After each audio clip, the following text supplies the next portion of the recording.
Hello, it's Ashley. Welcome back. Today I have a fun video for you today featuring the Your Magic stamp set. Now I'm going to be using this stamp set two different ways, two different cards, both Halloween theme.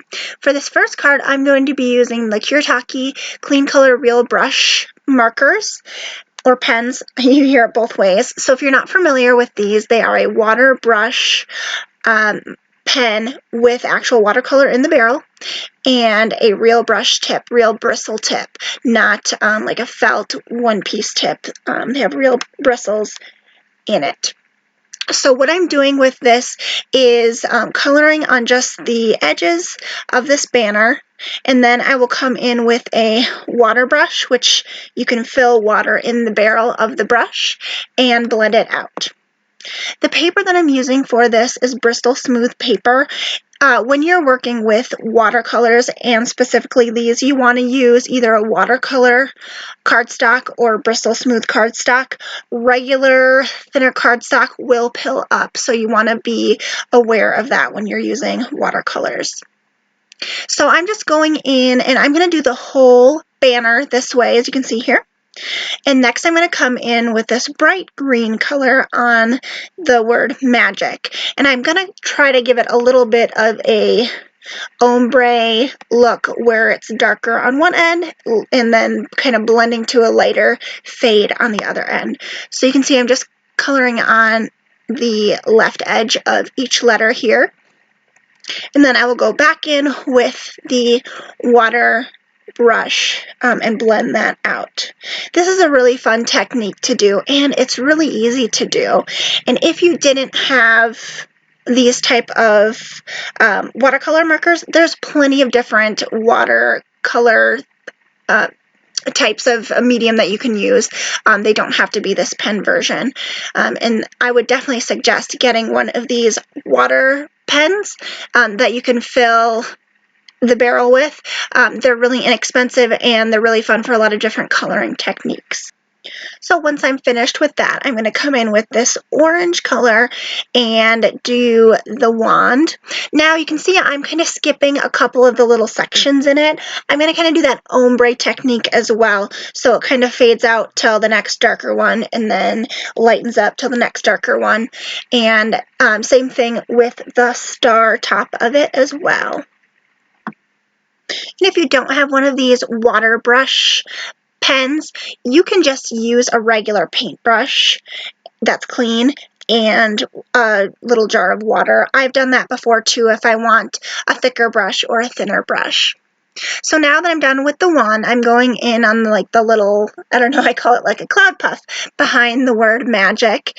And I'm just doing that same, just coloring in the edge with this black color and fading it in. So it's not like a really dark black, it kind of fades to gray. So next you'll see I made a little boo-boo right up here in this corner that I'm working on. Some of that black went out of the line. So if that happens, what you can do is just use clean water, get a little bit on there, and just take a little paper towel and dab it away, and then you can fix any parts on the inside. If that happens, you want to make sure you're doing it while it's still wet and it completely takes it away. And if you were to notice something like that happened after it's dry, you can take a white gel pen and just color over it, and that usually can hide any imperfections. So next I'm taking the Slimline frame and fold die and making my card back. I'll be using this piece of cardstock from this 6x6 Halloween pack from Die Cuts with a View. I just wanted to show you all the cute papers in this, and they're all double-sided too, so it gives you a lot of options. So I adhered my pattern cardstock to my card back, then I used the Slimline frame and fold die set again and used the rectangle stitch die to make this piece out of black glitter cardstock. And then next I adhered my image using double-sided foam adhesive. Next I went in with some stickles on the wand and then my sparkle pen on the rest of the image. So since this sparkle pen does have water in it, it can move around some of that watercolor. So I just made sure to do it with a light touch and not squeeze the barrel too much to make a lot of liquid come out, but still enough to make it shimmery. And it turned out just fine. These would be so much fun to give to teachers around Halloween time, or to use for little treat bags for classroom parties. You could hole punch the corner and just attach these right to treat bags. So we're on to the second card. So I already have my image done. So what I've done here is took Bristol smooth paper, stamped my image using VersaFine, die cut that out, and I also embossed this with a holographic embossing powder from Ranger, which I will have everything linked below. And then I went in with my alcohol markers and colored everything in. And then for this card, I used another one of these little Halloween paper packs, and I chose this paper out of that one. I just think it's so adorable. So I took my Slimline frame and fold and created my card base using the leftover black glitter paper from the first card. And so I have that all ready to go. Since I am adhering onto this black glitter paper, I'm using liquid glue instead of like a tape runner. It just holds a lot better. So I'm adhering that down with this pattern paper. I used my rectangle stitched die from the Slimline frame and fold set, and I will have that linked below as well. Next, I put some foam strips on the back of my stamped image and adhered that down to the card base.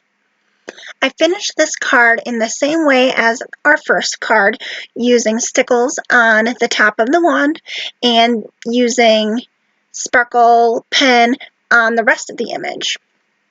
So this is our second card. I love how we can get two totally different looks using the same stamped image. That's the fun of stamping and card making. Well, I hope you enjoyed this video. If you did, please be sure to like and subscribe and hit that notification bell to not miss any videos. Also, please be sure to subscribe to Trinity Stamps YouTube page for lots of crafty inspiration and fun.